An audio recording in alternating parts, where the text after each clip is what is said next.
bom dia para você. Você acabou de assistir a esse documentário que a VNV TV exibiu e que foi gravado do canal HBO, chamado Deliver Us from Evil, Livra-nos do Mal.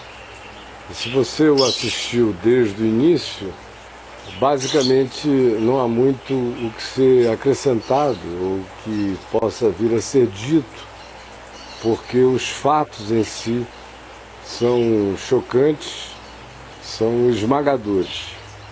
A gente está diante de uma população enorme de pessoinhas chamadas de fiéis. Esses fiéis são fiéis, eles são pessoas religiosas. A grande maioria deles nunca teve uma experiência íntima, existencial, profunda, com Deus, com o Evangelho, com Jesus. A maioria deles existe como herdeiro de crenças dos pais, crenças culturais, mas que para eles são tão importantes e fundamentais quanto seja a existência do avô, da avó, do pai, da mãe. É algo tão importante quanto nacionalidade, quanto identidade, de maneira que, ainda que a experiência se mantenha no escopo da religiosidade, nessa camada ela tem ainda o seu papel de importância fundamental para a saúde mental, para a estrutura, para o eixo da existência dessas pessoas. Esses são aqueles que em Mateus 18 Jesus chama de pequeninos. São pessoas que se confiam, pessoas acerca das quais ele disse que são as maiores no reino dos céus. São aquelas que você pega aqui, põe aqui e ela fica aqui. Quando em Mateus 18 perguntaram a Jesus quem de nós ou quem é o maior no reino dos céus, ele pegou uma criança e botou no meio. E disse: se não vos converterdes e não vos tornardes como crianças, de modo algum entrareis no reino dos céus. Esses são os pequeninos que estão aqui sendo orientados. Alguns crescem na consciência quando vão encontrando mais profundamente Jesus e o Evangelho, para se tornarem pessoas para além da religião, para deixarem de ser os pequeninos escandalizáveis pela falta ainda de consciência e se tornarem pessoas mais maduras, mas que nem por causa disso, de acordo com Jesus, terão que deixar de guardar o coração de criança no interior. Essas pessoinhas aí é que são as vítimas desse documentário. São essas as mesmas que Jesus disse que quem receber um desses pequeninos em seu nome, ele disse: a mim me recebe. Ora, se acerca desses pequeninos ele diz: quem recebeu um desses em meu nome, a mim me recebe, o que ele diz àqueles que recebem os pequeninos que chegam pedindo asilo espiritual, buscando refúgio espiritual em nome de Jesus, e são estuprados, e são pedofilizados, e são abusados em nome de Jesus? Porque o que você assistiu aí é o abuso em nome de Jesus. É o diabo Jesus. É o Jesus diabo. É a igreja diabo, diabo igreja. É o maior no reino dos céus, assim se crendo, assim presumindo, nos seus cardinalatos e hierarquias, de fato sendo apresentados como os maiores no inferno e não no reino dos céus. Acerca dos pequeninos, esse é um documentário sobre os pequeninos e um documentário sobre os maiorais no reino dos céus. O que os maiorais fazem aos pequeninos e como os pequeninos ficam. Só que lá em Mateus 18 também, Jesus disse que aquele que pegar um desses pequeninos, qualquer um, o japonesinho, pai da família ali sofrendo, desesperado, do mais velho ao bebezinho de 8 meses estuprado, qualquer um desses pequeninos, Jesus disse, quem fizer tropeçar a um desses pequeninos que depois na confusão não sabe mais para quem gritar. Você veja o caso do japonês americano, pai da menina estuprada de 5 aos 12 anos. Ele começou ainda dizendo a coisa certa, coitado. A igreja nos traiu, a igreja nos traiu. Mas ele ainda tinha uma esperança. De aquela viagem ao Vaticano, levando aquela carta, representando aquela multidão de abusados, por uma quantidade enorme de sacerdotes. Isso aqui é a pontinha do iceberg que o Papa Bento XVI conhece muito bem, porque ele foi o chefe da Inquisição moderna. Antes de ser Papa, ele era o presidente da Santa Inquisição da Igreja Católica, rebatizada com outro nome, mais sofisticado agora, alguma coisa que tem a ver com a verificação do estado da fé. Mas é a antiga Santa Inquisição. Qualquer historiador católico sabe que é uma continuidade. Então esse Papa pode dizer que não sabia qualquer outra coisa, ele pode dizer que ele não conhecia Jesus, tá bom. Agora dizer que não sabia o que acontecia, ele sabia de tudo. Ele era o DOPS do Vaticano muitos anos. Ele era CIA do Vaticano muitos anos. Ele era o espião mais avançado e mais poderoso do Vaticano muitos anos. Ele dizer que não sabia, claro que sabia.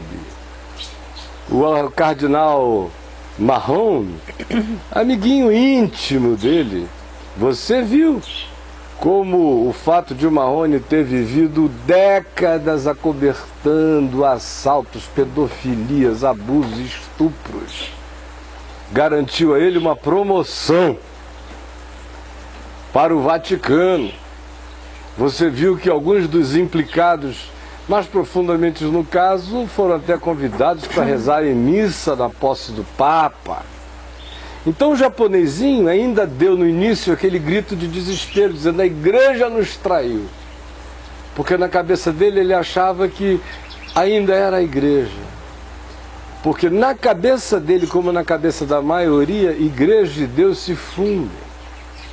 Nele tinha um outro elemento. Ele conseguiu separar Deus da igreja, enquanto o problema se restringia ao que estava acontecendo nas dioceses americanas, nos abusos, até atingindo a filha dele, desde criança. Mas o Papa para ele ainda era Deus. A igreja nos traiu, mas o Vaticano, ele esperava, seria como Jesus. Que triste alegria teve enganadamente o meu semelhante. O fato é que eles foram para lá na comitiva. Não passaram do portão. Não tiveram acesso nem à basílica. Foram barrados antes do acesso à sala pública, não era do Papa, pública do Vaticano, barrados na praça. Aí o japonesinho voltou para casa gritando, eu não creio mais em Deus. Deus não existe. E eu digo amém a ele. Esse Deus não existe mesmo. Esse Deus tem que ser morto, esse daí. Esse aí eu queria encontrar para matar de burdoada. Agora, a alma do pequenino não sabe fazer diferença.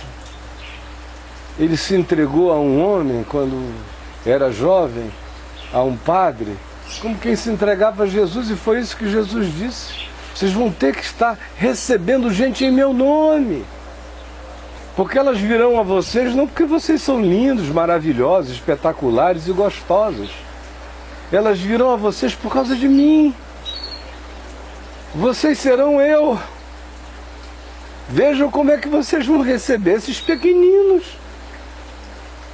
A bênção de vocês é que se vocês os receberem em meu nome, vocês a mim me recebem. Agora o pequenino foi olhando para um sacerdote dizendo: eu estou me entregando a Jesus. Pensando que estava sendo acolhido por Jesus. É por isso que ele é um pequenino. É porque a cabecinha dele pensa assim. Agora o outro que está ali dizendo que fala em nome de Deus, que é representante de Deus, que gostaria de se figurar entre um dos maiores do reino dos céus, de fato é um diabo, um demônio. Aí vem essa família e milhares de outras e se entregam seus filhos para serem educados, confiam. E uma criancinha de 8 meses, que ainda não tem nem olhos para reconhecer direito pai e mãe, já recebe um pênis adulto endurecido na genitália que nem se abriu para a urina direito. Isso em nome de Jesus. Você viu esse documentário aqui e ficou pensando que isso é um caso do século XX? Não. Essa porcaria aqui ainda é um luxo de delicadeza, perto do que o cristianismo fez nos últimos 1700 anos. Foi daí para pior. É só a ignorância histórica que impede você de saber disso e, portanto, imaginar que em cima de um tópico eu esteja construindo uma história de 1700 anos. Não, infelizmente, o ignorante é você. E, infelizmente, eu conheço a história. Para mim é dor. Às vezes me dá vontade de saber menos, para, quem sabe, ser um pouco mais enganado. Mas o fato é que Jesus disse: quem pegar um desses pequeninos e o puser em estado de tropeço, como esse homem gritando: Deus, eu não quero mais, melhor lhe fora. Padre O'Grady, Oliver O'Grady, melhor lhe fora o senhor mesmo, sem essa disfarçatez que passeia comodamente nas ruas da Irlanda, ao lado de criancinhas, falando com essa voz de demônio aveludado, com essa boquinha de chupador de pinto safado ali. Melhor lhe for amarrar uma pedra de moinho ao pescoço e ter a dignidade de se suicidar no mar. Jesus disse: se fizer isso, ainda está fazendo melhor do que existir para calamitar a história presente, muitas vezes eterna, de uma alma dessa. Hoje de manhã estamos aqui em casa, só eu e a minha mulher, como normalmente estamos. Quando não é papo de graça, somos só nós dois. Eu já dei bom dia para você lá em cima. Bom dia, nossa. E a gente assistiu juntos esse documentário há 2 noites atrás. E não houve nele nada que eu não soubesse. Nada que eu não veja todo dia. A razão pela qual eu quis expor isso é porque as pessoas parece que ficam tão distantes quando elas se tornam religiosas do lado da religião, porque a gente viu um documentário das vítimas da religião, mas a gente não viu o documentário da quantidade enorme de outros que ficam dizendo que quem se levantar contra vai para o inferno, que é um abuso imaginar tanto abuso contra o padre, se ele fez, então deixa ele ir para a Irlanda mesmo, isso e aquilo. Tem doente para todo lado.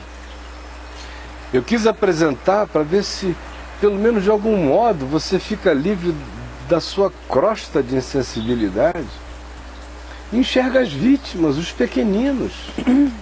Porque a maldade da religião ficou tão grande que eu, por exemplo, quando digo uma coisa batendo em algum cretino cósmico, em algum abusador, quando não é de criancinhas, é de pequeninos. E a criança está restrita a um estado etário, ela vai virar adulto um dia. Mas o pequenino não, ele pode estar com 80 anos e continuar pequenino. Essa foi uma das primeiras coisas que eu aprendi no ministério quando eu me converti com 18 anos de idade. Que ali eu era um dos mais novos no meio daquele grupo ali, ajudando meu pai. Mas eu percebi em meses que logo depois havia senhoras ali de 70 anos que eram pequeninas, que a minha consciência já tinha ido muito além da delas. Que se eu pecasse contra elas era como estar ofendendo uma criança. Porque eu sabia o suficiente para ensiná-las. Eu não era mais um pequenino em relação a elas. Eu estava querendo continuar um pequenino para sempre em relação a Jesus. Mas em relação ao meu próximo, eu sabia que eu já não era. Quem se levanta para ensinar perdeu esse lugar de pequenino. A menos que diante de Deus caminhe com o coração quebrantado para sempre. Então ele será um pequenino de Jesus para sempre. Mas entre os homens ele já é aquele que recebe em nome de Jesus. Quem procura ele em nome de Jesus. Portanto, para os homens ele já não é mais um pequenino. Aí eu aprendi lá em Manaus a diferença, ainda bem jovem. Há pessoas que morrerão como pequeninas a vida inteira e que precisarão ser cuidadas a vida inteira. Tem gente que tem limitações de percepção. Aí eu venho daqui, denuncio qualquer coisa mais do que justa, verdadeira, até o talo, o inferno treme. E os crentes ficam enraivecidos. Hoje você não ficou porque o documentário é sobre a Igreja Católica. Só por isso, tá todo mundo dizendo, que legal, a Igreja Católica é safada mesmo. Brincadeira, é tudo igual. Tá pensando o quê? Que é só rabo de criança católica americana que sofre esse abuso? É ruim. É uma loucura. A cegueira, a incapacidade de enxergar o que está acontecendo à volta. É o que choca. Doeu fundo no coração a gente ver aquele japonesinho chorando de dor pelo amor que a filha tinha a ele, a ponto de protegê-lo de uma possível prisão. Você vê como a palavra empenhada de um pai também tem um poder enorme sobre uma criança, e como é que até os dias de hoje esse tipo de assunto é completamente encoberto, esse tipo de assunto é completamente velado. E o que mais me impressionou quando ele falou foi sobre a igreja, e é como você falou aqui, se tem alguma importância a gente estar falando disso e repisando, só de passar de novo já seria pouco. Mas essa frase que ele falou, a igreja me traiu, seria bom que a gente esquecesse que é católica, que é o quê? Porque por acaso é católica aqui, né? Isso é religião. É religião. Para ver se as pessoas ficam livres de nunca mais ter esse pânico, essa liberdade de poder avaliar Jesus pelo que Jesus é e a igreja pelo que ela diz que é. Né? Porque fica as pessoas mutiladas pelo resto da vida, e a pior coisa que se pode tirar de uma pessoa é o Senhor, é a fé, é a esperança. Então tudo isso, esse cardeal encobrindo essas coisas, ele é talvez, não é medição de culpa, mas ele é como se ele próprio estivesse ali fazendo essas coisas para as crianças, e todos aqueles que não se levantaram e nem se levantam em favor disso, estão fazendo a mesma coisa, estão praticando o mesmo ato, porque nós conhecemos o nosso Jesus que fala, aquele que sabe fazer o bem e não faz, esse já está pecando. O fato é que Jesus disse, quem receber a um desses pequeninos em meu nome, a mim me recebe. Então, para o padre Oliver O'Grady, se ele fosse um homem de Deus... O'Grady mesmo, o camarada O'Grady. E greedy em inglês é ganância, né? Voluptuosa. Então, se ele estivesse recebendo esses pequeninos em nome de Jesus, ele estaria cheio de Jesus. A mim me recebe, a mim me recebe, a mim me recebe. Aí vem os pequeninos querendo ser recebidos por alguém que você viu a dor do homem. Você viveu aqui em casa, viu nossos filhos nascerem, nos assistiu. São pessoas que confiam não precisava nem ser família. Não precisava nem ser por causa de Jesus, é só uma condição humana. Se um humano assiste outro humano com carinho fraterno a vida inteira, ele não precisa ser de Jesus. Já existe um software do divino rodando nele em relação a respeitar o próximo, em qualquer lugar da terra. Jesus disse, quem acolhe uma criança assim, meu nome a mim me recebe. Agora, você já viu algum mafioso violentando? Deixa eu terminar. Quem chega e ao invés de pegar uma criancinha dessa que chega em nome de Jesus a ele e a recebe desse jeito, esse cara vai botando demônio para dentro dele até o inferno. Ele perdeu a capacidade de sentir, de chorar, de doer. Você vê aquela carinha cínica do Oliver Reed o tempo todo, porque ele se psicopatizou nesse processo. O Cardinal Marrom, que aqui é só o exemplo tópico histórico dessa ocorrência, o grande acobertador, esse é o pimp, esse é o gigolô, esse é o acobertador. É o grande gigolô, esse é o grande articulador. Ele fica pensando o quê? Porque não foi o pinto dele, ele não estava fazendo aquele estrago todo, ele estava multiplicando os estragos. A omissão do cardeal matou mais gente do que a ação do Oliver Greedy. Exatamente. Porque o Oliver Greedy faz isso uma vez, onde tem gente de Deus, ele não faz nunca mais. Agora, aonde tem religião, ele fica fazendo para sempre, ainda ganha aposentadoria para continuar de férias na Irlanda, fazendo o que quer que na doença dele aconteça. Outro elemento interessante que eu estava observando quando nós ainda víamos o documentário pela primeira vez, há 2 noites atrás, era a diferenciação psicológica entre o modo de tratamento desse tipo de crime, de ação, de pecado, de demonice feita em nome de Jesus e feita dentro do chamado ambiente de igreja e eclesiástico, as diversas manifestações, as diferenciações. Por exemplo, por que na Igreja Católica a tendência é se ter essa confraria dos encobrimentos, dos acobertamentos? Porque ela é a entidade dos acobertamentos da Igreja Católica. Possivelmente mais do que qualquer outra. Ela desenvolveu nesses 1700 anos a arte de encobrir. E ela é mais poderosa do que a mais sofisticada maçonaria no que diz respeito aos encobrimentos, aos segredos. Ela tem o poder extraordinário da elegância assassina da máfia italiana mais sofisticada. Ela mata. Ela tem... E mata papas também, não são só os da antiga. A gente estava vivo quando João Paulo I foi devidamente assassinado por causa do Banco Ambrosiano, do escândalo do Paul Marcinkus, das relações do Vaticano com a máfia, com lojas maçônicas, com lavagem de dinheiro. Mataram o Papinha Sorridente, entrou João Paulo II, que era um cara que sabia como a banda tocava, deixava tocar para um lado e ia limpar devagar, sem escândalos.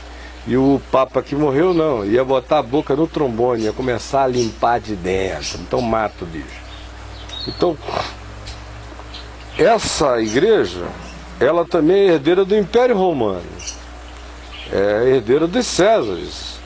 Não é à toa que a meretriz do livro do Apocalipse vista de escarlata, que era a roupa dos Césares, era a cor do imperador, era a cor de Roma. E não é à toa que a Igreja Católica tem herdado a mesma coloração. Ela continuou, você viu como é que um cardeal se veste de César. Ela é a continuidade histórica. O único certeza. remanescente do Império Romano antigo é a Igreja Católica. Então, nesse ambiente aí, e que tem ainda um outro elemento adicional teológico, que é o dogma da unidade como valor praticamente supremo da Igreja Católica. A chamada unidade física, histórica, visível da Igreja Católica, nos credos da Igreja, aparece como uma confissão de importância fundamental, manter a unidade da Igreja visível. Mas na prática e de fato e de verdade, o dogma da unidade católica é mais importante do que a Trindade, do que qualquer outra coisa. É o dogma dos dogmas. Para a gente continuar sem dividir forças, coesos, uniformes, nós precisamos abafar qualquer coisa, proteger os que sejam e estejam vinculados a nós pelo vínculo da oficialidade, e precisamos a qualquer custo manter as coisas nesse estado e dessa forma. Para isso, qualquer assassinato é encoberto, qualquer coisa é mantida. Esse é o dogma dos dogmas. Agora, isso também revela uma outra coisa, revela um outro espírito. É de que Satanás não se divide contra Satanás. Então, no grande dogma da unidade católica, o que eu vejo é um grande dogma satânico. Porque, primeiro, o que eles defendem em nome de unidade não é unidade, é uniformidade. O que eles defendem em nome da coesão da igreja não é da manutenção da inquebrantabilidade da quadrilha eclesiástica. O que eles chamam de mau testemunho do nome de Jesus na terra é apenas porque para eles a igreja se tornou o único Jesus da terra. Então, se ela ficar muito desmoralizada, eles perdem a pegada de qualquer que seja a aproximação deles com o povo. Então, essa estrutura aí, com esses elementos que eu descrevi aqui com certo simplismo, mas que estão presentes, forma esse bolo, dentro do qual, o bolo que é coberto por uma calota, dentro da qual estão esses bandidos todos, protegidos pela calota vaticana, que existe para fazer com que todo e qualquer escândalo que possa ser interpretado coletiva e moralmente pelo planeta como algo ruim para a igreja, seja abafado, e esses escândalos acontecem matando gente. Porque o que a gente já assistiu aqui foi um genocídio psicológico. É gente sendo morta, gente sendo morta. Então vão encobrindo, vão acachapando, sentando em cima, e as pessoinhas vão morrendo aí pro lado de dentro. Mas o que eu ia dizendo a você era sobre a diferenciação. Você pega essa estrutura, ela funciona assim. No meio protestante, na maioria das vezes, acontece de modo diferente. Como é que acontece no meio protestante? Acontece da seguinte forma. Gente, eu vou agradecer muito, nós já começamos aqui, vamos tocar. Se você está num ambiente de uma igreja histórica, das mais tradicionais, e um caso como esse acontece de um pastor, vamos supor, começar a abusar as criancinhas, a menos que no presbitério dele exista um líder do presbitério, um presidente do presbitério, que ele sabe que tem um caso, que pega a mulher na igreja, que não sei o que, aí ele vai e troca pecados. Ele troca pecado. Olha só, eu gosto de comer bunda de menino, você gosta de comer a mulher dos presbíteros. Então, eu fico com as minhas bundas, você fica com as suas pepecas, e ninguém se machuca aqui. Ou então não precisa haver esse acordo, porque quase nunca eles têm a coragem de discutir isso assim nesses termos. With so many words. Não precisa. São olhares. São indicações. São entendimentos. Aí fica tudo abafado. Só virá à tona se ficar grotesco demais e algum jovem pastor inexperiente, surtado, descobrir esse negócio e vier querendo fazer uma justiça de limpeza, aí vai ter que acontecer, porque já aconteceu e a gente não pode segurar. Do contrário, numa igreja histórica, aonde haja pessoas na liderança conhecidas por esses que estejam praticando esses crimes como fazendo coisas equivalentes, haverá troca de dossiês. É claro. E aí se vai levando, a menos que fique insuportável. Se você sai do ambiente da igreja histórica e você vem, por exemplo, para o ambiente das igrejas pentecostais históricas, como a Assembleia de Deus, vamos dar uma ilustrada. Não é a única, mas tem muitas.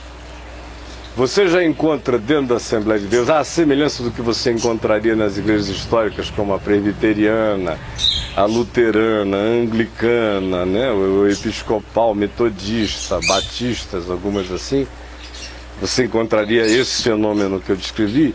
Na igreja, por exemplo, anglicana, seria diferente porque ela é extremamente católica. Então ela funcionaria mais ou menos como a igreja católica. Ela repetiria o esquema hierárquico. Iria depender da conveniência do arcebispo. Iria depender do que ele tem também, das ossadas dele. E praticamente não tem arcebispo sem muito defunto no armário. Ninguém chega ali na hierarquia católica sem ir matando almas no caminho. Enfim, funciona parecido. Mas se a gente então vem para a igreja pentecostal histórica, eu estava dando exemplo, citando apenas como ilustração, uma igreja com perfil da Assembleia de Deus, o fenômeno tem camadas diferentes. Quais são as camadas? Existe uma forte presença maçônica nas igrejas protestantes históricas e uma forte presença maçônica também dentro das Assembleias de Deus. E cada vez mais. No passado, nem tanto. No passado eram os presbiterianos, os batistas e os luteranos, que eram os campeões da maçonaria protestante. Hoje em dia a Assembleia está disparada na frente. Complexo de inferioridade dela, ela é maioria numérica, mas psicologicamente se sente inferiorizada. Então tudo, qualquer Rotary ela quer entrar, qualquer maçonaria, ela tem esse complexo de emergente, ela quer entrar em qualquer lugar. Aí, pois bem, está cheio de pastor maçônico na Assembleia. E, em geral, eles estão na hierarquia, que são os campos missionários, são os campos. Lá não é diocese, é campo.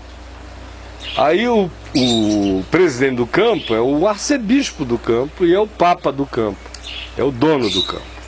O campo é disputado a tapa e às vezes a bala.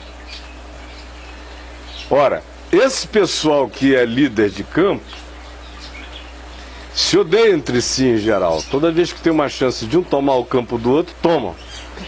Mas é uma guerra de dossiês muito grande, então o equilíbrio é mantido aí. E como muitos fazem parte de uma confraria que historicamente, para eles, é superior à própria igreja, que é a maçonaria, eles se arranjam ali dentro. Eu conheço uma quantidade enorme, e eu não estou aqui dizendo enorme, como hipérbole, e não são dois casos que eu estou fazendo virarem 12, 15.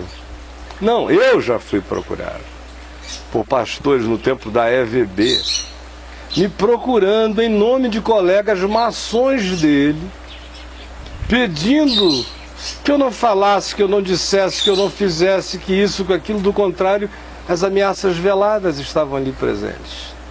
Até hoje tem gente que pensa, eu não sei por que cargas d'água, que eu já fui membro de alguma maçonaria na vida. Se entrar em alguma maçonaria é para acabar com o negócio. O meu anarquismo é tão grande que não me ponham dentro de nada sério que acaba. Se puser dentro de organizações que queiram ficar bem organizadas, é melhor botar uma bomba para implodir.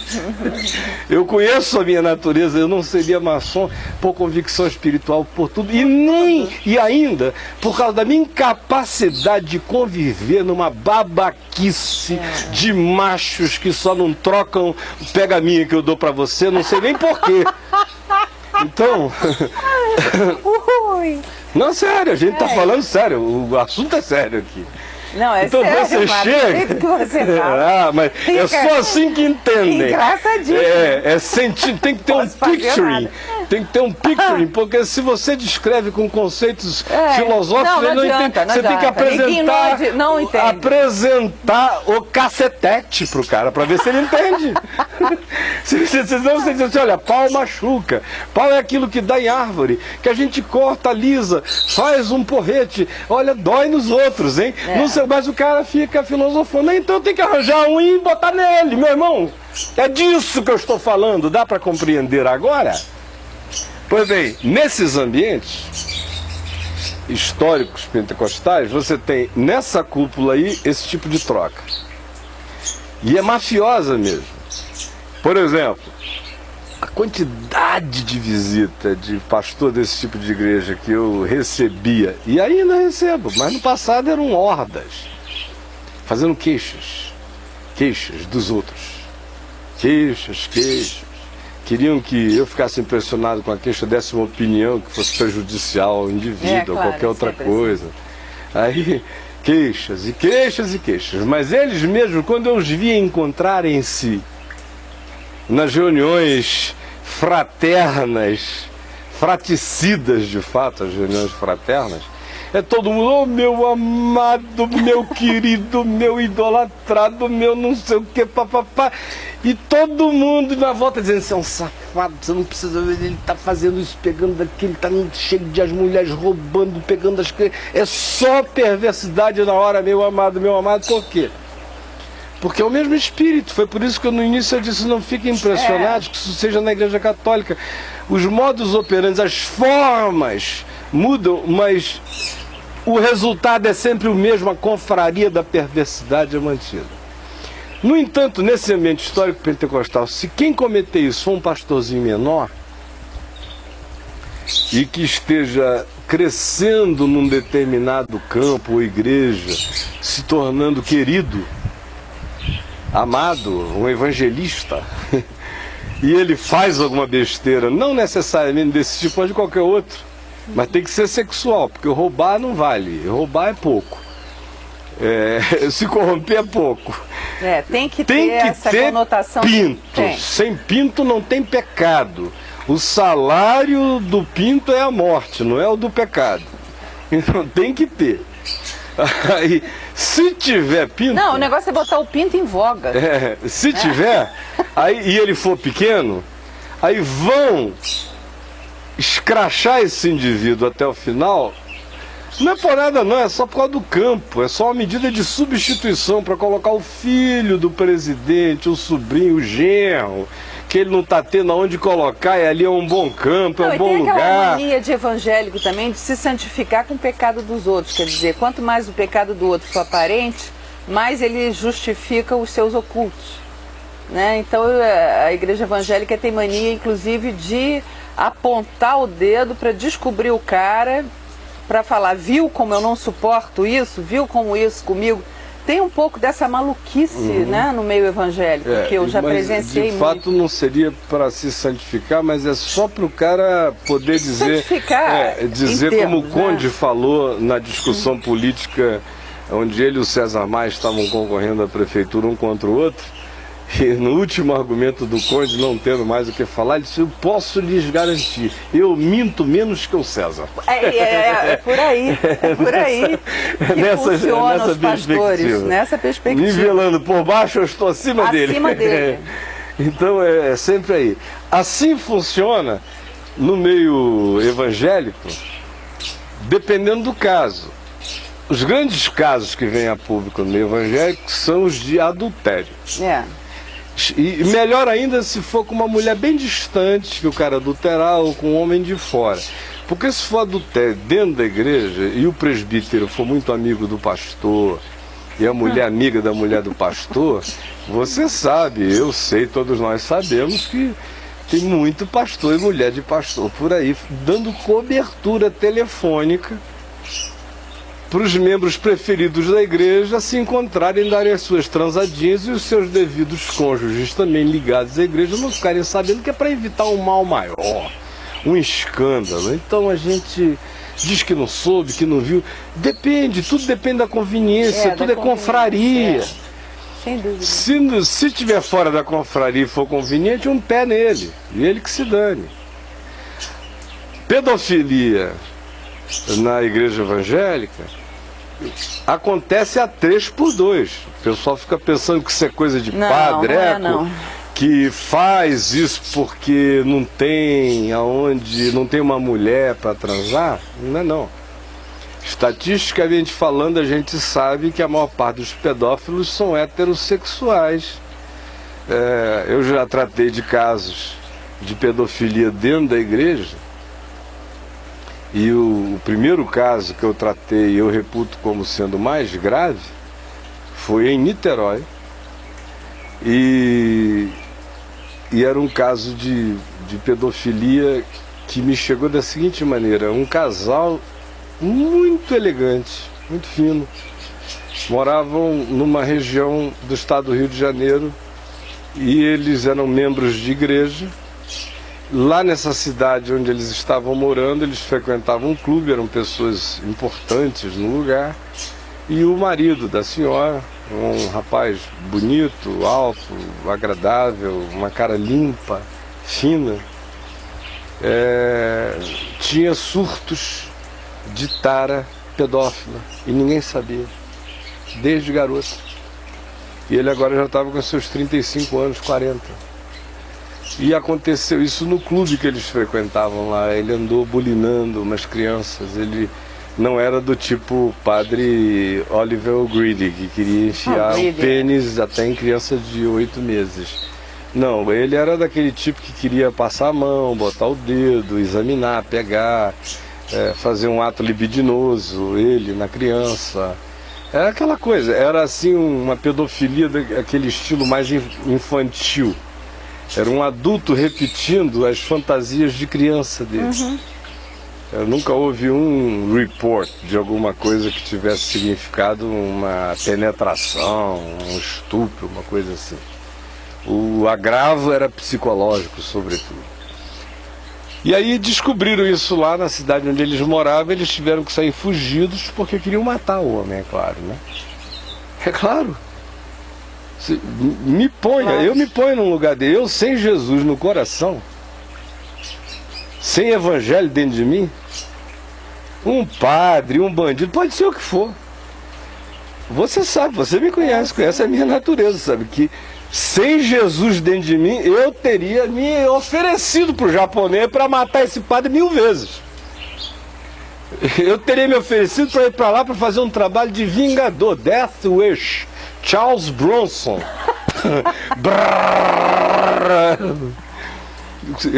Todo dia eu digo pro pessoal: vocês não sabem o tamanho da obra de Deus na minha vida, é everestiano, é descomunal. Porque se não fosse Jesus, meu querido, eu seria um diabo desses diabos. Eles não têm nem ideia do quanto eu ando sob o Espírito Santo. Porque eu não tenho medo de nada, de nenhum deles, nem de coisa alguma. O que me seguraria? Então, quiseram matar o cara, é claro. Vai ficar pegando a criancinha dos outros, mata, corta o saco, pendura no pescoço dele, bota de cabeça para baixo em praça pública.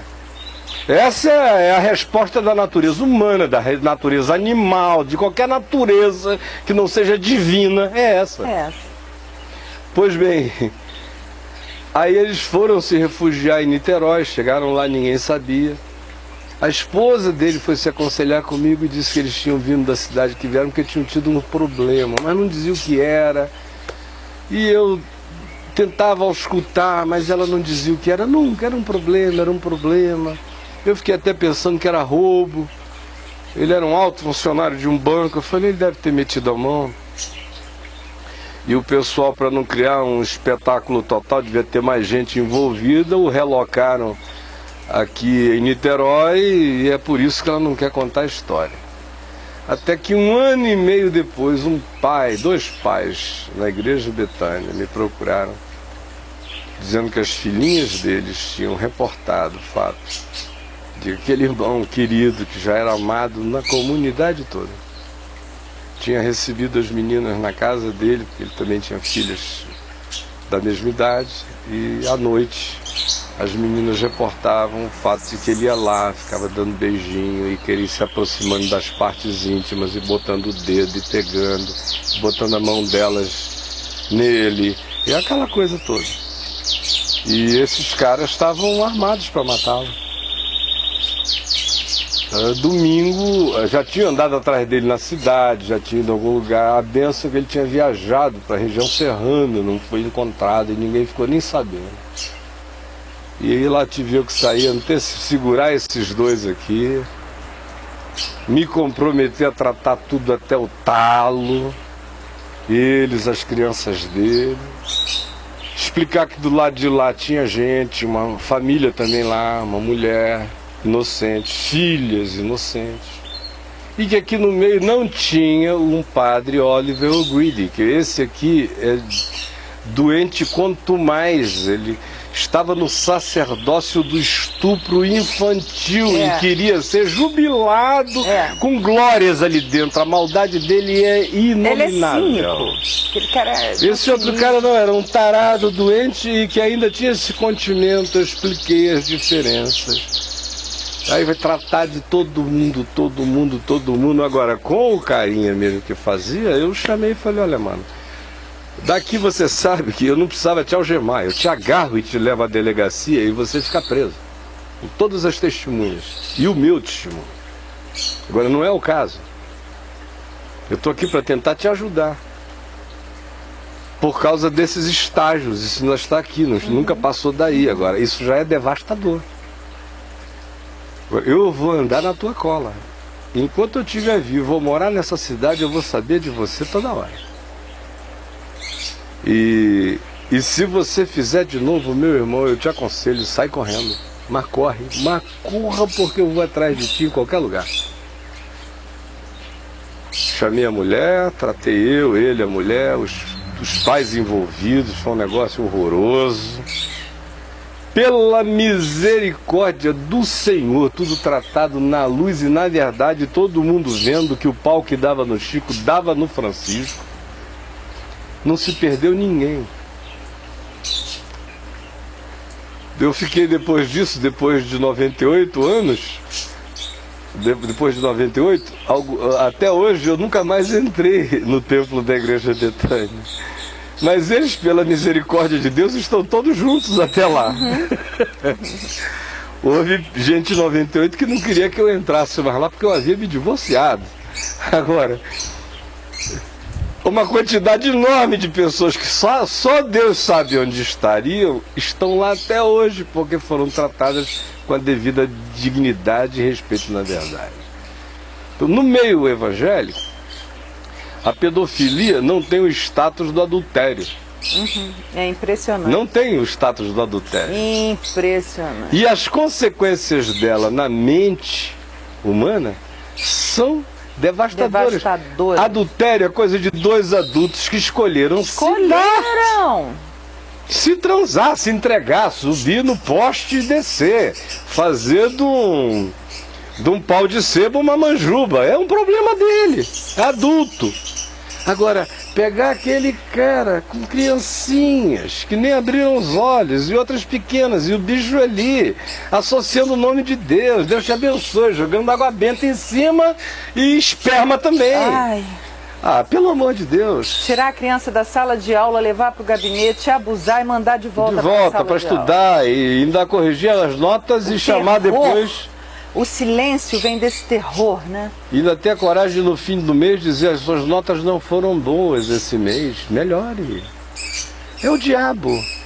Então não existe diabo pior do que aquele que se faz passar por pastor, padre, sacerdote, líder religioso, mestre, guru de almas, ensinador de homens. Esse é o diabo quando não é de Deus. Se alguém quiser virar diabo, se torne líder espiritual sem Deus. Vira diabo numa rapidez extraordinária e não sente. Continua jogando aguinha benta, andando com um báculo na mão, enfia o dele no ano das crianças e carrega um báculo na mão, uma mitra, endiabrado que já nem sente mais, já virou demônio e não sente. Essa estrutura inteira é sinagoga de Satanás e as pessoas estão pensando que a gente está de brincadeira a esse respeito. Logo, logo vai chegar o dia da luz em que a gente vai ver aonde habitavam os piores demônios da Terra. Logo, logo. Logo, logo. É sobre isso que eu queria que você falasse um pouco, porque a gente vê essa trama diabólica para destruir as famílias, para tirar das pessoas a fé em Jesus, para que as pessoas confundam essa igreja com Jesus Cristo, o corpo de Cristo, com essa bagunça que está aí, com o cristianismo, com religião, com tudo. Quer dizer, você já vê a micro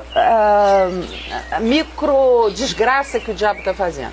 Mas o que a gente pode perceber, e a gente não ignora os desígnios, você podia dizer assim, num resuminho, o que você acha que ele está tramando também com aqueles pastores lá, que você passou há pouco tempo também, que eles estão sendo...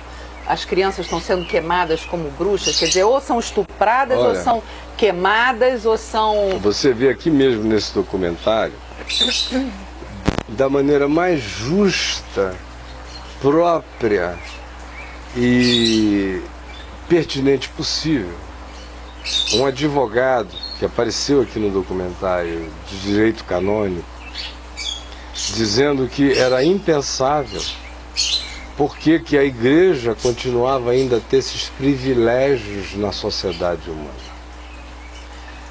Que era demais, que isso tinha que acabar. Ele até deu um exemplo, ele disse: se em Harvard, ou em Berkeley, ou na UCLA, ou em qualquer outra instituição de ensino, você souber que o corpo docente está se unindo para ações de pedofilia contra crianças ou jovens lá dentro, ou qualquer outra coisa, não precisa nem ser pedofilia.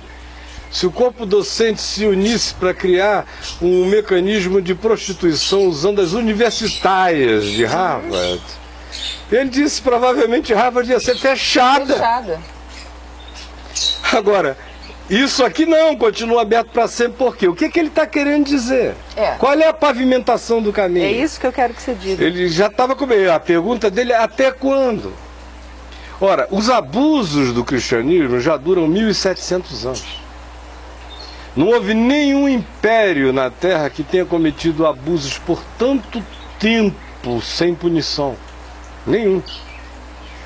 Os egípcios existiram como um reino, um império, milênios. Mas não era em nome de Jesus, não era em nome de nada disso. E o que acontecia ali, acontecia em qualquer lugar da Terra. Era tudo normal, até as loucuras faziam parte do espectro de normalidade da loucura possível. O Império Romano durou 600 anos. Aí se salvou no cristianismo. Os persas não tiveram essa longevidade, ninguém teve tanta longevidade. Os chineses têm como fenômeno cultural, não como um império único, períodos longos, milênios, mas com diferenciações tão grandes que não dá nem para ver a semelhança. No Ocidente, não existe nenhum parâmetro de um poder e de um império de tanta longevidade quanto o império do cristianismo, que é uma potestade, é um império, tem 1700 anos. Esse governo ocidental, essa Babilônia ocidental. Então, esse poder está em xeque no mundo inteiro. Os abusos foram imensos.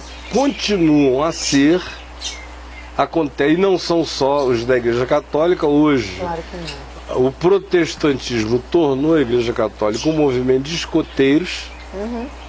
A Igreja Universal do Reino de Deus, por exemplo, põe isso tudo aqui no braço, na brincadeira.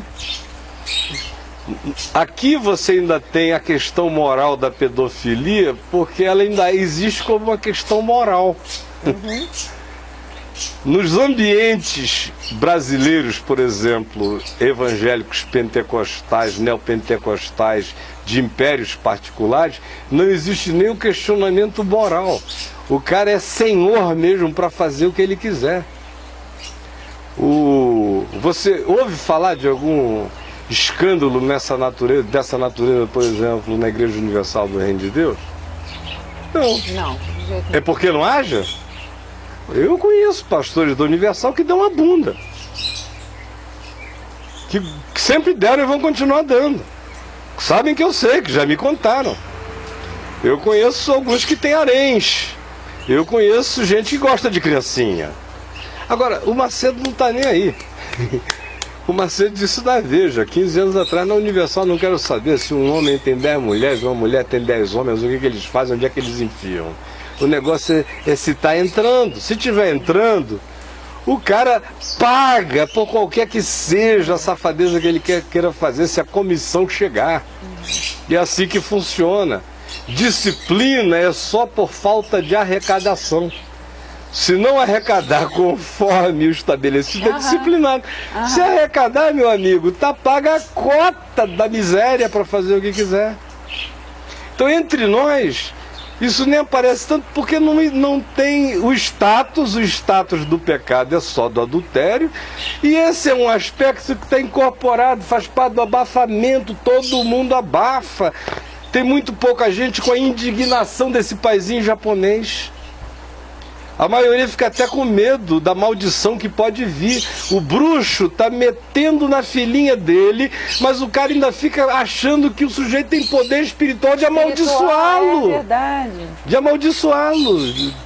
Porque na cabeça dele, o bruxo pastor e o bruxo da macumba são tão iguais que é a mesma coisa. O da macumba seria capaz de fazer esse abuso com a filhinha dele. Logo, se eles são tão parecidos, o pastor também. Agora, a pavimentação do caminho é que é o duro, porque nós estamos assistindo uma sessão de espetáculos universais, globais, de escândalos, como Jesus disse em Mateus 18, 7. Ai do mundo por causa dos escândalos. E ai daquele por quem virão os escândalos.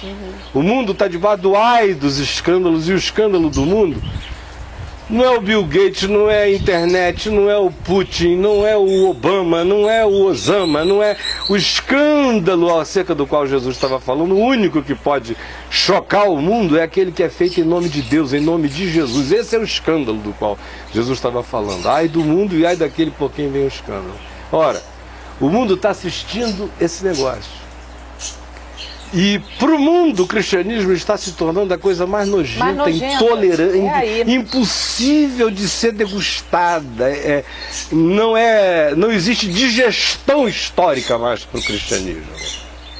Ainda existe no Ocidente, por mais terrorismo e loucura que haja em grupos fanáticos dentro do islamismo, o Ocidente intelectual da Terra, por mais que repudie Osama Bin Laden, está mais aberto para tolerar a existência do islamismo do que para conviver com o cristianismo, porque o islamismo, eles toleram a existência, o cristianismo, eles têm que conviver com ele.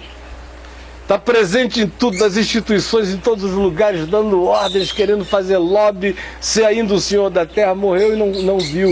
Conclusão.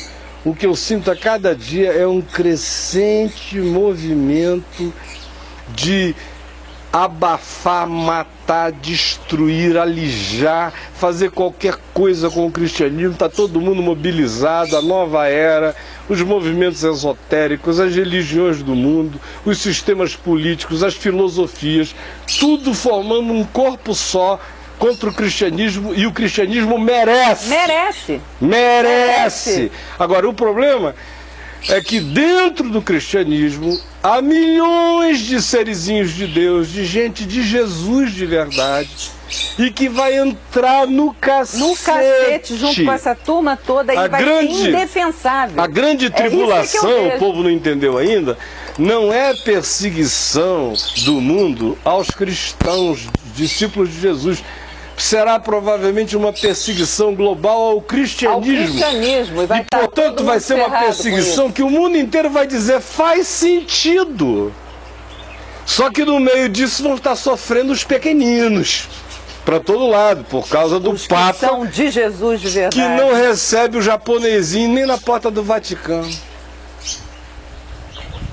Não tem como você assistir isso e não dizer esse negócio tem que acabar na Terra. Mas é engraçado que você vê que em 556 casos que o cardeal está trabalhando para defender, só duas famílias apareceram para denunciar. Para denunciar não, para aparecer na TV, no documentário. Para aparecer na TV. Mas se não aparece na TV, a gente foi mobilizado porque apareceu na TV. Né? Então isso mobiliza quando é veiculado. Quando não é veiculado, não aparece. As pessoas não têm coragem de se expor porque é uma coisa realmente brutal, essa exposição. Mas ao mesmo tempo que o japonês vem, a trama diabólica é intensa. Da mesma forma que o japonês vem e denuncia, ele também está denunciando toda essa bagunça que tem que ser denunciada. Mas você sabe, meu amor, esse risco sobre o qual a gente está falando, da pavimentação desse caminho feito pelo cristianismo que vai sobrar para todo mundo, o pau que dá no Chico dá no Francisco, e o justo e o injusto vão sofrer junto nesse negócio, só está acontecendo por causa da confraria da máfia e do silêncio. Silêncio. Porque se tivesse sendo assim, olha, escreveu não leu palco meu, desde o início, não tinha nada disso, o mundo inteiro estava dizendo, esse de fato é o corpo de Cristo. Exato. Eles têm coragem de lavar a própria bunda, eles não estão escondendo nada. Exato. Eles estão andando na luz. Eles são gente do que é claro e límpido e da sinceridade. Mas o diabo é assim, ele oferece a obscuridade para depois te condenar por ela. Então, o que está acontecendo, alguém em casa fica dizendo, então, eu daqui para frente eu não digo mais nada, porque pode ser que seja para não apanhar. Pode ser que eu esteja prejudicando o cristianismo. Aprenda com o japonesinho. O que o japonês fez? Chegou para a filha e disse, minha filha, eu amo tanto você, quando ela era pequenininha. If someone ever touches you, I will kill him. Se alguém tocar em você, eu mato essa pessoa. Aí a criancinha creu. Aí o padre começou a abusar dela. Abusar. Quando ela não aguentava mais, procura uma amiguinha. Escuta. O que acontece com uma pessoa que mata uma outra? Aí a amiguinha disse, vai para a prisão e não sai nunca mais de lá. Aí o raciocínio da criança que confia no pai como quem confia em Deus. Disse, então não vou falar para o meu pai, vou suportar o abuso do padre, porque eu amo a papai muito mais do que eu odeio esse abuso. Esse abuso está me matando, mas eu não suportaria viver com meu pai preso. Aí o amor dela pelo pai, o amor do pai por ela o faz dizer que que mataria, e mataria. O amor dela pelo pai para o pai não matar e não ser preso, aprende num compromisso de silêncio. E isso vai acontecendo e no final chega nesse bolo todo. Por que chegou nesse bolo todo? E a gente tem que aprender com essa história. Porque os medos alimentaram o processo. O medo é que alimenta e cria esse monstro. O pai falou com amor, ele não precisava nunca ter dito eu matarei. Ela chegar e dizer, minha filha, se alguém jamais fizer alguma coisa, se alguém fizer alguma coisa com você, me fale, que o seu pai está aqui para proteger você. Ele falou a palavra matar, pronto. Se nós tivéssemos tido a vida inteira o que houve no Evangelho era pão, queijo. Pedro negou e não ficou num bilhetinho. Não reuniram pessoas e disseram, Pedro negou 3 vezes, ninguém pode saber, porque senão vai ser um escândalo para a fé, o pessoal vai perder a fé. Não, escreve nos 4 evangelhos que Pedro negou. Pedro não escapa em história nenhuma. Judas se suicidou. Imagina. Se o secretário do presidente de um grande campo da Assembleia de Deus se suicidasse hoje, o secretário particular se suicidasse, pelo amor de Deus, iam arranjar uma infecção intestinal para ele na hora, ele morreu de uma diarreia crônica, ou ficou com muita raiva de si mesmo, deu uma gravata no pescoço, não controlou a ira e se matou, mas foi sem querer, qualquer coisa. Mas ninguém iria dizer, e foi Judas e enforcou-se. E está em tudo que é evangelho. Boa nova, só é boa nova se puder falar a verdade da vida, como ela é. Se ficar com encobrimento não é boa nova, é mentira do diabo. Então até hoje as pessoas não entenderam que a gente não salva a igreja encobrindo-a. A gente salva a igreja, se a gente é igreja, somos nós mesmos nos expondo à luz e deixando que tudo aconteça na luz. Na luz, na verdade. Aquilo que for algo que tenha espectro, com poder de contaminar uma comunidade inteira e fazer mal a todo mundo, precisa ser tratado na dimensão da luz pública. Aquilo que diz respeito apenas ao indivíduo, as particularidades, precisam ser tratadas na individualidade e com respeito. Mas o que tenha consequências públicas precisa ser tratado com consequências públicas. A minha tese a vida inteira, desde que eu me converti, comecei a entender isso, era de que o pior mal que se poderia fazer ao evangelho seria defender o cristianismo. Foi por isso que nunca, não tem uma única pessoa nesses 37 anos praticamente que eu prego o evangelho, 38 vai fazer, nem parece, mas daqui a meses vai fazer 38 anos que eu prego o evangelho. Daqui a 2 anos vai fazer 40 anos que eu prego o evangelho. Nesse tempo que eu venho pregando o evangelho, não tem um ser humano para dizer, um dia eu vi o Caio defendendo o cristianismo. O cristianismo é indefensável, foi a primeira coisa que eu aprendi. Eu só quero lutar pela fé evangélica, e que não é a dos evangélicos, essa é a do evangelho.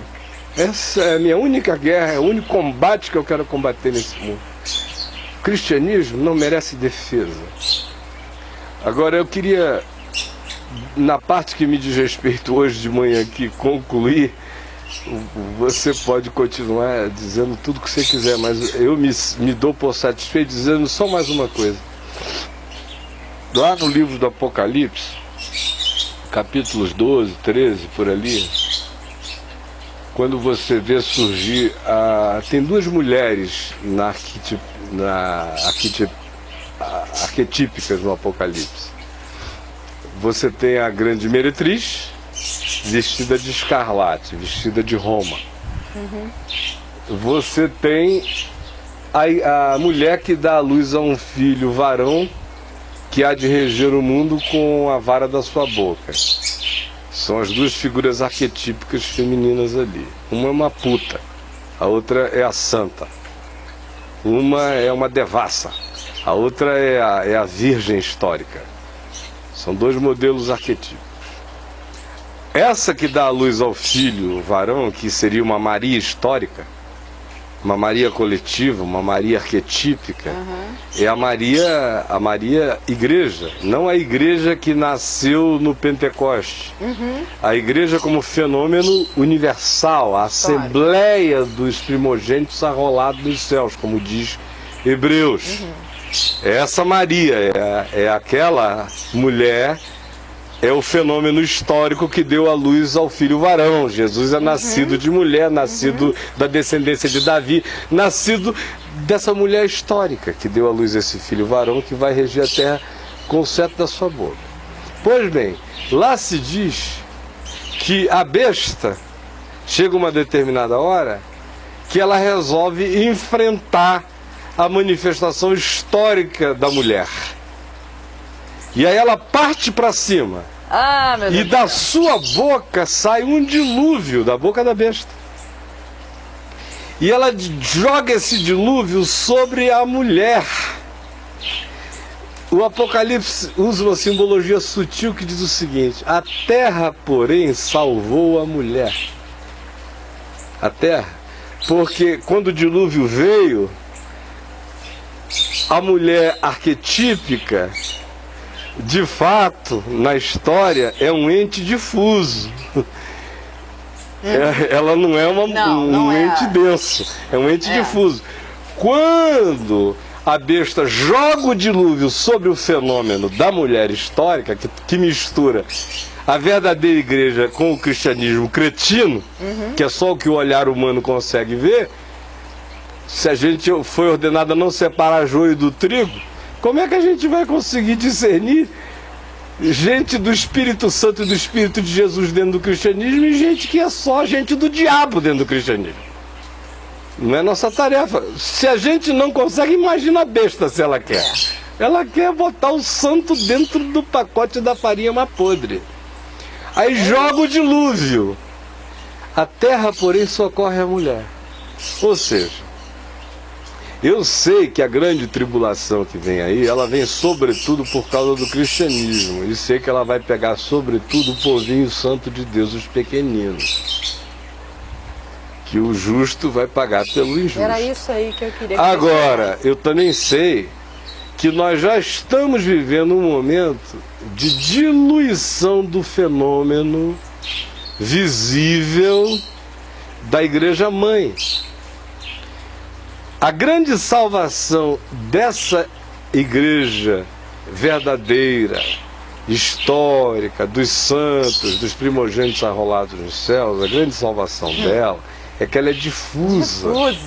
É que ela não tem um Vaticano, ela não tem um centro, ela não tem um Papa.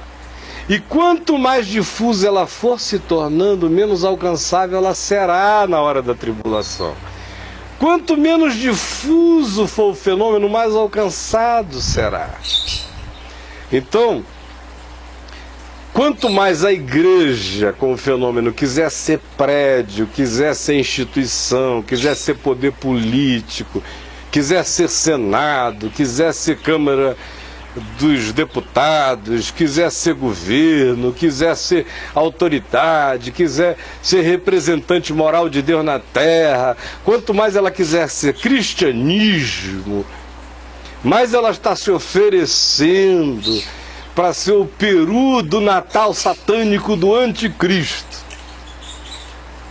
E quanto mais ela voltar às origens diluídas que prevaleceram até o século IV, onde não se tinha um templo, onde não se tinha uma placa, onde não se tinha nada, era só comunidade subversiva de discípulos se encontrando no pó da terra, no meio do povo, misturados. Foi o que os salvou no tempo em que a besta era Roma, no passado. Quando os dilúvios vieram, e vieram muitos dilúvios, o dilúvio de Calígula, o dilúvio de Nero, o dilúvio de Domiciano, que foram os mais importantes daquele período, como é que eles foram salvos? Eles foram salvos porque a terra os salvou. Buracos da terra nas catacumbas e coisas semelhantes. A terra os salvou. Diluição. Diluição. Então, o que pode vir a salvar os discípulos na hora que o bicho pegar, será o fato de que quem for espiritualmente esperto já vai ter discernido isso há muito tempo, já terá ouvido a voz do Espírito dizendo: sai do meio dela, povo meu, sai do meio dela, povo meu, sai do meio dela, povo meu.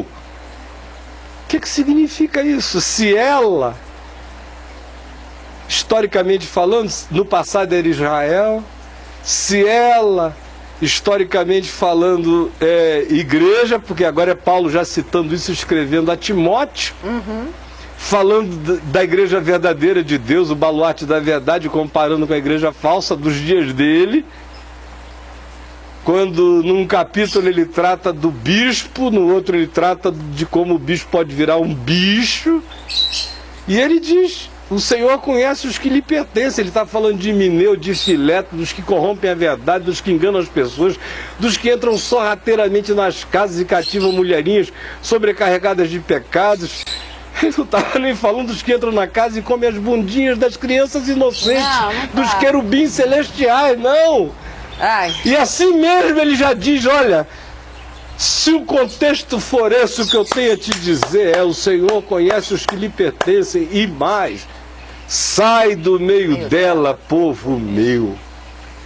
Agora, eu não sei até quando o pessoal vai ficar esperando para começar a tomar decisões radicais. Está na hora, está passando a hora. Vai o quê? Passou. Não tem uma porta de uma catedral de Wittenberg para ninguém lá pegar não sei o quê. Não é mais o caso, não é mais a hora. Se alguém fizer isso, é um gesto simbólico. As catedrais estão aqui, as portas estão aqui na consciência. Deus. Se as pessoas não deixarem que isso entre, e se elas não gritarem, não o grito do japonesinho desesperado que depois de não ser recebido pelo Papa disse Deus não existe, mas o grito daqueles que dizem porque o Senhor é Deus, eu não me conformarei com isto. Se não se levantar uma geração de gente profética, e a maior profecia não é o discurso, é o rompimento. É o rompimento. É o rompimento, é dizer, olha, foi o que Jesus disse ali. E quando saíres daquela casa, bata, não deixe nem o pó, nem o pó. Mas o pessoal quer levar o pó, a lama, um saco de terra. Só eu estou saindo, mas eu estou levando essa bagulhada toda. Jesus disse, se houver um filho da paz, fique lá. Se não houver filho da paz, só houver filho do que não é paz, mas começa com P, bata o pó da sandália e vai em frente. Mas é o único convite de Jesus, Deus é Espírito, e importa que os seus adoradores o adorem em espírito e em verdade. É verdade. Fala dessa difusão, porque o resto que está aí é o discurso do padre alemão. Falar nisso, eu queria pedir duas coisas, se você me permitir. Não vai. Não pega vou pedir, pesado, inevitavelmente. Não. Enquanto a gente conversava, a gente já tinha começado aqui há uns 25 minutos, meia hora, chegaram pela ordem o Anderson, o Zezinho e a nossa querida Sandra, que veio curtindo uma moto gostosa.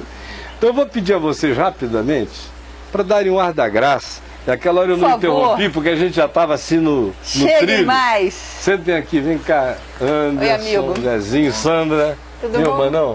Vem cá, Sandra.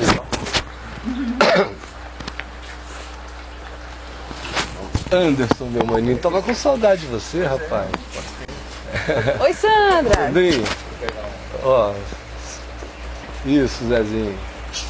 Senta aí do lado da câmera. Não se preocupe que aqui a gente passa na frente de câmera. A câmera está a nosso serviço aqui. Ninguém está servindo câmera nenhuma pelo aqui. Pelo amor da Santa Vida. O primeiro pedido era pedir para vocês virem para o pessoal ter o ar da graça de vocês aqui com a gente hoje de manhã. Essa almofada está simplesmente. E o segundo pedido, Sandra? Opa, cuidado, senão você vai parar lá embaixo. Não, você vai ter que levantar para eu ajeitar mesmo. Isso. Dankeschön. O segundo pedido, eu não sei se você já ouviu aqui na reunião de mulheres alguma vez a Adriana fazendo o discurso do padre alemão. Não, isso tem na internet já. Isso há 20 anos atrás era novidade. Agora já não é, vai na internet. Por favor, já saiu. Não, na internet não tem graça. Há 30 anos atrás, na nossa época, tinha graça. Não, ela faz o padre alemão muito legal. Eu queria terminar com... Antigamente ela sabia o padre alemão todinho. Hoje ela sabe algumas trovas só. Em 30 anos a gente esquece muita coisa, né? Graças a Deus. Só pra gente terminar. E não é gozação com os padres, não. É apenas para ver se torna isso mais leve, porque o padre alemão da brincadeira dela é a própria leveza em pessoa, comparado com esses megatons de maldade, de pedra de moinho, que o padre Oliver O'Grady precisava amarrar no seu próprio pescoço e se jogar ali no Canal da Mancha para dar um testemunho melhor para a terra, porque do contrário ele só está chamando ira sobre ele e acumulando ira sobre todos aqueles que trabalham na mesma direção para o dia da ira que se avizinha de todos nós. Mas o que o padre Antes alemão de falar diria? do padre alemão, que já está na internet, todo mundo já sabe do padre alemão, mas é realmente dar os parabéns por esse documentário maravilhoso, né? E aquele padre também que está ajudando essas pessoas, eu esqueci do nome dele. Aquele é o da ordem de Melquisedeque. Sempre o Senhor tem o anjo dele. O anjo dele, aquele homem é um anjo. E são sempre anjos marginais. Anjo sempre é marginal. Anjo está na periferia. Anjo ninguém chega quer. De repente. Porque não está debaixo do conselho dos ímpios. E o padre alemão, minha mulher? O padre alemão é aquela coisa, né? Ele vai me fazer passar por isso, pelo padre alemão. Depois vão falar assim, a mulher do Castor Paio é uma maluca, entendeu? Mas já que eu já tô com essa fama mesmo. Castor Paio cabe. Castor Paio cabe. Paio cabe. Então, o padre alemão é aquele que tá lá. Gente, vê lá, por favor, que é melhor, né? Mas diz assim, o discurso dele. Velhas desgarradas, quem criou o mundo foi Deus. Você lembrou, né? Pois é. Mas o problema é o convite dele, né?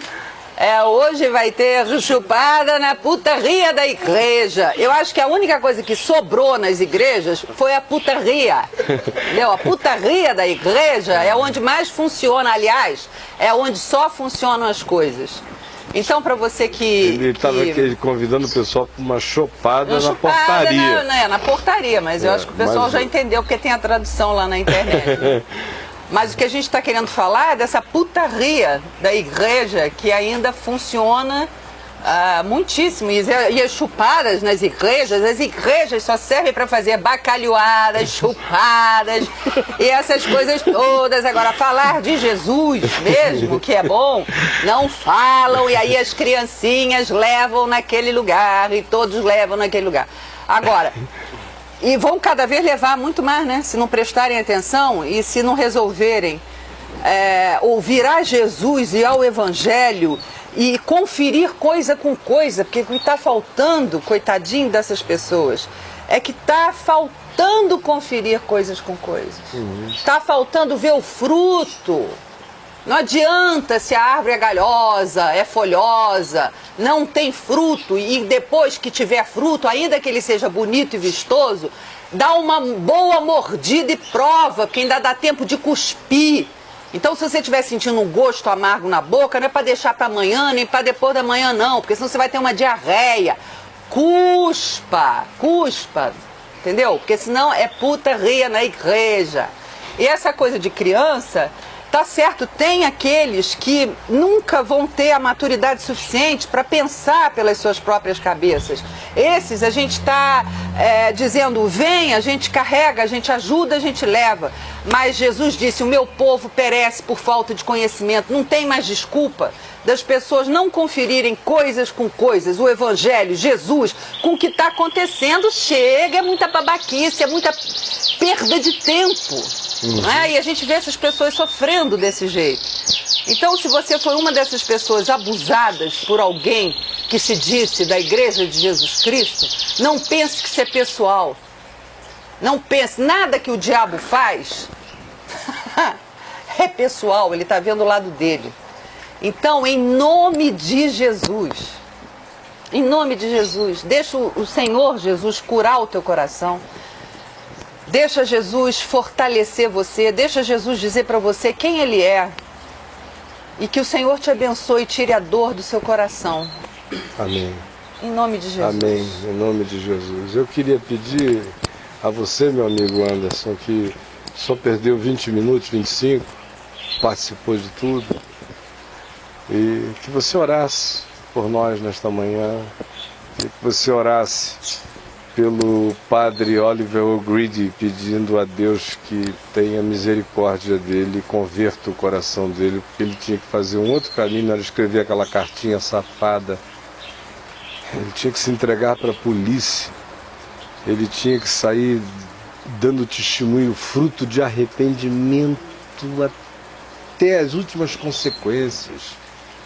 Arrependimento, dependendo da gravidade do cara, o sujeito tem que aprender a viver perdoado por Deus e sofrendo a dor do arrependimento e a sua consequência até o último dia da existência dele, como ladrão na cruz. Vai para o paraíso, mas tem que ficar pregado, mano. É assim que é para poder ser verdadeiro e justo. No caso dele ia ter o quinto prego. Né? Orar por essas famílias ofendidas e que aqui simbolizam milhões de famílias na Terra. Pessoas doídas que nunca mais se recuperaram. Que não foram agredidas por pênis desgovernados, foram agredidas mesmo, foi pelo que mais agride, é pelo cetro da maldade religiosa enfiada goela abaixo, destruindo gente para todo lado, e todos nós conhecemos isso, ninguém precisa ficar repetindo essa história. As vítimas estão aí aos milhões, e pedindo ao Senhor que tenha misericórdia e que abra o nosso entendimento, e que quem já entendeu alguma coisa se levante. Pare de ficar discutindo esse assunto, saia do meio de Babilônia. Está na hora de deixar Sodoma e Gomorra e não olhar para trás. Senão vai virar mulher de Ló. Está na hora, meu irmão. Enfim, eu não quero dizer a você pelo que orar, ore pelo que o Espírito de Deus colocar no seu coração. Mas é o que está acontecendo, né? A gente vendo as pessoas virando sal, virando coisas. E não tem como tratar ou acompanhar um assunto como esse sem sentir a alma sendo esmagada. Porque é pesado. Você tem um filhinho? você vê, você ouve. Imagina seu filhinho ali, você coloca ele ali no Melhor laçalho. nem pensar. Mas saber que existe ao mesmo tempo, né? E tanta gente manipulando o nome de Deus, e até você falou que muitas igrejas não estão falando de Jesus, eu acho até que estão. Mas pouca gente vivendo Jesus, encarnando Jesus. Não, falando Falando assim. Não fala não. Eles falam um nome que é igual a José, Joaquim, Manuel, feito de mas que não corresponde à pessoa de Jesus. E não tem nada a ver com Jesus. O meu nome é Caio, mas se o cara não descrever quem eu sou, ele está usando esse nome, ele não está falando de mim. Assim como a igreja usa o nome de Jesus mais do que o Faustão usa porra e pentelho. Que é só o que ele fala.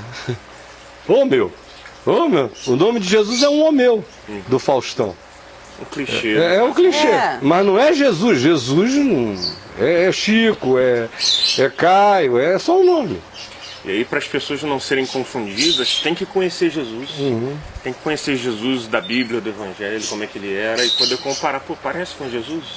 Esse líder, esse bispo, esse pastor, esse irmão, esse amigo, esse fulano, parece com Jesus? Ou está completamente divergente, totalmente desafinado com o espírito que norteia o caminho de Jesus? Já tinha que começar sabendo que entre nós não tem líder. Só quando um cara chega e aquele é o meu líder, o meu líder, o meu líder. Eu não sou líder de ninguém.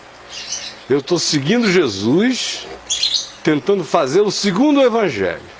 Quem quiser vir comigo, vem. Eu estou fazendo o meu caminho em Jesus. Se houver 1 milhão atrás de mim, não muda nada em relação a se eu ficar sozinho. Se for todo mundo embora, ficarmos só eu e a Adriana, vai continuar tudo igual. Eu estou fazendo o meu caminho, eu não estou liderando ninguém. Eu estou seguindo a Jesus há algum tempo, pregando o Evangelho. Quem está vindo junto, seguindo Jesus e o Evangelho junto comigo. Quando começa já essa história do meu líder, aí já é a receita para o fracasso. Meu líder é Jesus, meu pai é um só, meu guru é um só, eu não tenho nenhum. Eu tenho irmãos experientes, mais maduros, mais sábios, mais vividos, que a própria palavra me manda olhar para eles na perspectiva de aprender, enquanto eles estiverem coerentes com o Evangelho. No dia que eles ficarem incoerentes com o Evangelho é o juiz deles. Eu sou o irmão que por eles terei a misericórdia e o carinho que eu espero que todos tenham por mim no dia que acontecer comigo coisa semelhante. Mas já começa daí, né? Assim, falando para os nossos irmãos e amigos que assistem a gente, é impossível ter uma consciência dessa, como você está falando, sem conhecer Jesus, sem ter ele como amigo, amante da nossa alma, a grande referência pela qual todas as outras são relativizadas, né? Apequenadas, úteis quando forem, ou deixadas de lado quando precisar ser, mas Jesus como referência. E é o que o mundo está precisando, né? Que as igrejas estão precisando, o cristianismo está precisando de Jesus. O cristianismo eu não tenho a menor esperança para ele. Nunca tive. E não vai ser agora que eu vou ter. O pessoal ainda não conseguiu desassociar Jesus do cristianismo, né? Fala cristianismo, está falando em Cristo. Falou em cristianismo, não está falando em Jesus Cristo. É isso que as pessoas têm que ficar sempre lembrando. Veja que até no inglês a palavra é Christianity e não é Christianism, no sentido de Christianity. Em português que é cristianismo, seria como se em inglês fosse alguma coisa que fechasse o sistema. Cristandade. De fato, no inglês, a cristandade é o Christendom, que é a cristandade. O cristianismo do inglês é o Christianity, mas significa o que em português cristianismo significa. Você veja que um dos homens mais lúcidos do século passado não conseguiu fazer a diferença. E escreveu um livro muito legal com um nome pavoroso, Cristianismo puro e simples. Para você ver como as mentes mais lúcidas não conseguem muitas vezes fazer a distinção. O que eu tenho para testemunhar é que quando você começou a bater nisso, e já não é de hoje, as pessoas achavam assim um preciosismo da sua parte. Pô, o cara é chato com esse negócio, pô, vou na igreja, vou para a igreja, o cristianismo, também não precisa ficar pegando no pé desse jeito. Quanto mais o tempo passa, mais a gente vê como é importante fazer essa diferenciação para o entendimento, para a consciência, né? Poder organizar até o entendimento, a própria revelação que a palavra vem trazendo para a gente cada vez mais. Nosso caminho é feito de pensamentos que são moldados por palavras que carregam suas próprias conotações essas que são tiradas da interpretação da história e que se são tiradas da interpretação da história, se viram conotações, que mandam palavras, que moldam pensamentos, que produzem comportamentos. Pronto. Não dá para você brincar com palavras. Eu não brinco. Eu não sei brinco que não. mesmo. Cada palavra produz um fruto. Eu tenho aprendido. Por isso que eu continuo dizendo que o tema de hoje é a putaria da igreja. O Edivaldo, o Chico, quando for botar o nome desse papo de graça especial, vai ter dificuldade. Vai ter muita dificuldade, mas eu sugiro que o nome seja esse. Melhor escrever em alemão, né? Alemão. Alguém traduz e mande, por favor, para papodegraca@vemvtv.com.br. Eu só peço o seguinte, gente, se você estiver vendo algum negócio que não está de acordo, pelo amor de Deus, não vamos ficar encolhido, não. Chama o cara e fala com ele. Se ele não resolver só com ele, chama mais dois. Se não resolver com esses dois, denuncia, cara.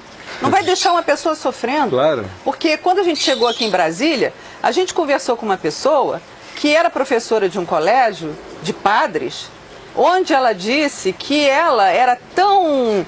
ela era evangélica, mas ela não tinha esse preconceito, porque ela trabalhava ali com os padres numa boa e ela não entrava em conflito com o padre, porque inclusive ela sabia que o padre abusava das criancinhas que eram alunos dela, mas ela, para mostrar assim a coisa que ela entrava e saía, e que ela era muito dada com todos e que aceitava a religião. Porque não era ela que estava levando o tarugo. Exatamente. Porque eu fiquei assim, mas não se faz nada? Não. No das crianças. Eu ainda ouvi que o padre era uma pessoa legal. Não, o padre é uma pessoa muito legal. Ele usa KY. Me adora. Usa KY. Claro que adora. Faz devagarzinho.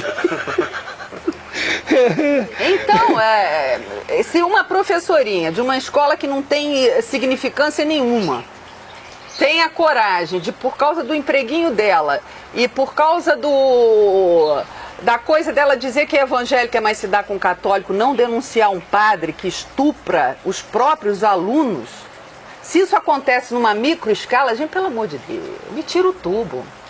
O negócio tá putaria da igreja mesmo. Aquele quadro lá do Jô Soares, né? Que ele dizia, tu não quer que eu volte, né? Me tira o tubo. Me tira o tubo. Tu não quer que eu volte. Anderson, a gente não conseguiu orar ainda, meu irmão. Vamos orar. Paizinho, nós te agradecemos pela bênção da tua presença no nosso coração. Amém, a tua Senhor. luz, a tua palavra que é viva e altissonante. Amém, e audível, perceptível por qualquer um que tenha um mínimo de sensibilidade e vida em si mesmo. Pelo sopro do Senhor sobre toda a terra, sobre toda a carne, Pai. Todos possam ouvir aquilo que o Senhor tem falado nesses últimos tempos, nesse momento, diante dos contextos e contingências que a gente tem visto, enfrentado, Pai. coisas que são horríveis, horripilantes, que não tem nada a ver com o teu aval, tem nada a ver com a tua direção, nada a ver com o teu espírito, pelo contrário. Mas nós rogamos ao Senhor que o Senhor faça chover sobre aqueles que são teu povo. Amém. Aqueles que te conhecem pelo nome, que te conhecem pelo coração, pela alma e pelo caráter. Que possam ser visitados por um espírito de lucidez, Pai, de tal modo que acordem enquanto é tempo, enquanto é possível fazer algo mais em benefício de tantas e tantas pessoas, comunidades, sociedades, escolas, grupos organizados ou mal organizados, mas enfim, onde tem gente, coração pulsando, o Senhor possa tocar, sarar, restaurar, consertar e consolar de traumas, ó Pai, por conta dessas coisas horríveis que têm sido feitas por pessoas mascaradas, lobos vestidos em peles de cordeiro, e enganando a tantos, arrastando tantas pessoas conduzidas por suas próprias fraquezas, ó Pai, ou vulnerabilidades. Em nome de Jesus, nós pedimos a bênção do Senhor sobre cada um de nós, Amém. sobre todos aqueles que se chamam pelo Teu nome, Sim. que Amém, pensam serem Teus filhos, ou Teus amigos, ou Teus discípulos, que sejam de verdade, Pai, na medida em que olhem para o Senhor e não sejam confundidos, Amém. que conheçam o Teu coração, que conheçam o Teu rosto, que ouçam a Tua voz e se disponham a dar ouvidos à Tua voz e seguir por onde o Senhor mandar, onde o Senhor obedecer, ainda que choque muitos dos nossos valores já arraigados pela religiosidade, pela prática de igreja, de denominações, de grupos institucionais em nome da fé, que tudo isso possa cair por terra se preciso for. E a gente está vivendo um tempo onde isso está sendo cada vez mais preciso, mais necessário. Já acabou, não quis. E a maioria de nós ainda não acordou para isso. Então clamamos por misericórdia, Pai, em nome de Jesus. Essas pessoas que foram citadas nesse documentário, cada uma no seu papel, na sua função, tanto as vítimas, ó Pai, representando tantas outras por aí sobre a face da terra, aquelas pessoas que têm abusado, como padres, como bispos, que foram citados aqui, pastores, pessoas tão próximas a nós e a gente, tantas vezes sem perceber, ou às vezes percebendo e não tomando a atitude correta de enfrentamento, de denúncia que precisa haver. Em nome de Jesus, nós rogamos que o Senhor trate com cada um na medida da necessidade, para que sejam preservados tantos quanto possíveis, ó Pai. Mas, ó Deus, corrija o Teu povo, disciplina, Senhor, a todos nós, coloca-nos debaixo da Tua vara e do Teu cajado, que por um lado nos consolam, mas também pode doer, se preciso for, mas, puxa, que bênção, se o Senhor tratar conosco a tempo de sermos salvos e restaurados e curados das nossas chagas e manias loucas, ó Pai. Trata desde o mais íntimo do nosso ser, aquele ponto focal de onde partem tantas bagunças da nossa mente, dos desejos tortos, das coisas esquisitas que podem dar espaço ali, se não houver um tratamento do Senhor nesse nível mais profundo do nosso ser. Eu te peço que seja assim para com todos, ó Pai. Em todos, tem misericórdia desse povo, tem misericórdia de nós, e dá-nos a bênção de sermos vozes coerentes, ó Pai, tanto naquilo que a gente fala, anuncia e denuncia, com a prática do nosso coração apaixonado pelo Senhor, querendo nos enquadrar na diretriz, na condução, no pastoreio do Senhor, que é amado da nossa alma, nosso bom pastor, nosso verdadeiro e único referencial absoluto para tudo na vida, ó Pai. Possamos nos conformar com o Teu sorriso, com o Teu olhar, com a Tua percepção, a Tua vontade, que é misteriosa. E a gente vai descobrindo de pouquinho em pouquinho, quanto mais a gente caminha, quanto mais a gente convive, quanto mais a gente se relaciona contigo, Pai, e uns com os outros. Muito obrigado por um momento como esse, quando podemos estar mais uma vez juntos, no Teu nome, verdadeiramente no Teu nome, Pai. Amém, Jesus. E a Tua bênção, a Tua paz possa nos acompanhar a todos, por mais esse dia, essa semana, no nome de Jesus. Amém. Gente boa de Deus, a gente vai parando por aqui. Se deixássemos os pensamentos fluírem e continuarem a conversa para o resto do dia, eu mesmo, nesse momento aqui, enquanto comecei a dizer tchau para você, já me lembrei de 4 coisas que eu gostaria de ter dito e não falei. Mas a gente vai ficar por aqui mesmo. Este documentário de hoje, com o Papo de Graça de agora, vai ser repetido pelo meu amado Edivaldo às 3 da tarde e às 9h30 da noite, conforme os horários de sempre.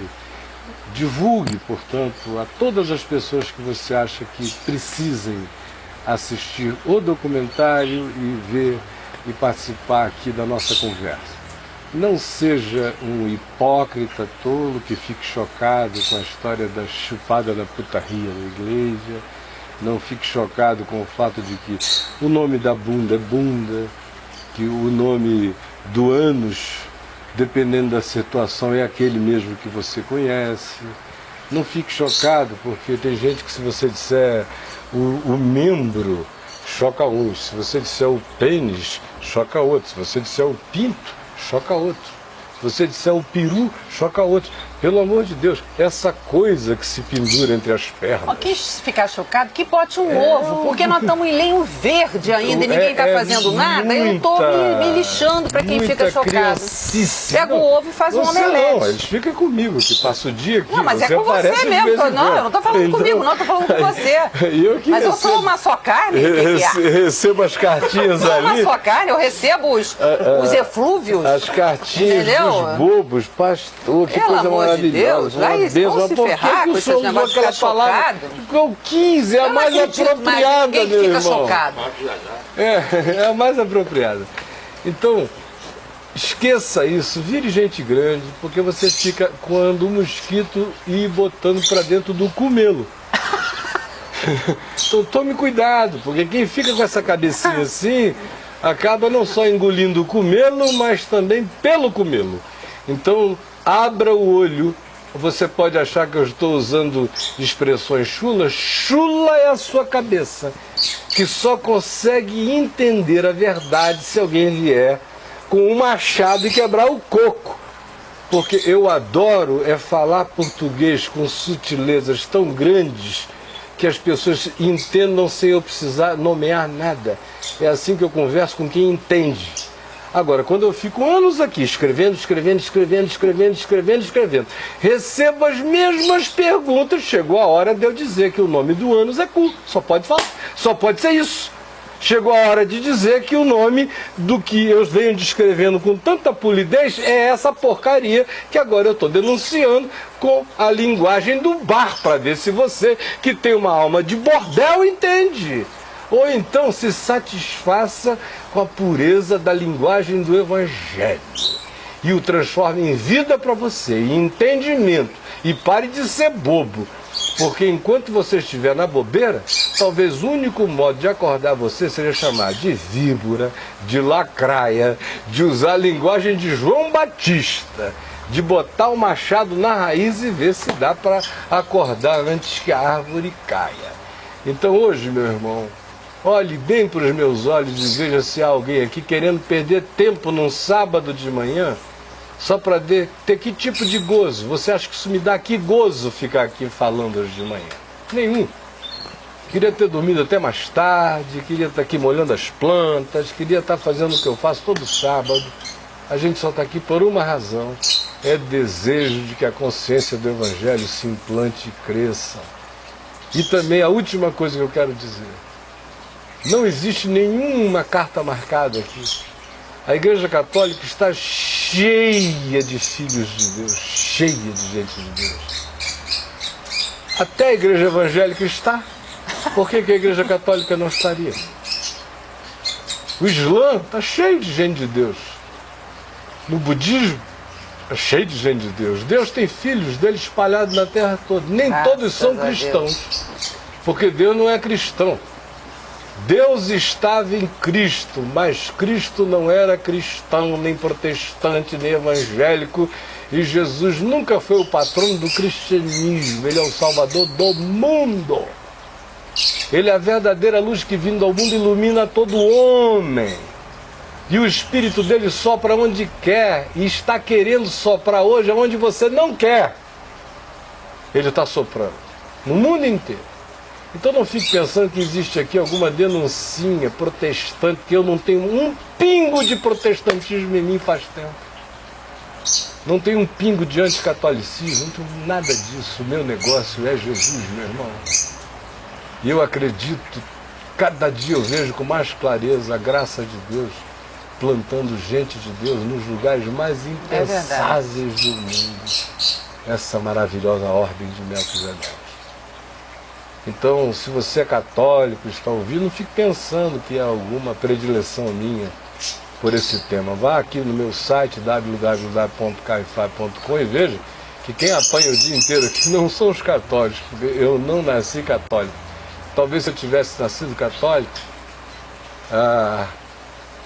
esse fosse meu tema principal, e com certeza absoluta não ia ter Ratzinger, hoje Bento XVI, no mundo, que calasse a minha boca, assim como Ratzinger calou a boca do Leonardo Boff, do Clodovis, da teologia da libertação inteira. Outro dia me perguntaram aqui o que eu achava da teologia da libertação. Eu falei, eu sempre tive as minhas críticas positivas e negativas a ela. Agora, ela acabou no dia em que o Boff deixou o Ratzinger calá-lo, naquele dia em que ele virou sacerdote católico e não profeta do que ele cria, acabou. Eu nasci na igreja protestante. Aqui dentro, o pau que dá no Chico dá no Francisco. Na parte que me diz respeito, eu estou em pé gritando. Se eu tivesse nascido católico, era lá que eu estaria, com outras configurações. Mas cada um serve a sua própria geração e ao meio no qual Deus o colocou, no qual o plantou. E esse é o meu serviço de consciência no tempo presente. Que Deus abençoe você, continue na VMVTV e até segunda-feira, às 9 horas da manhã, com mais um Papo de Graça. Muito obrigado a todo mundo. Obrigadão, gente. Muita paz. Tchau.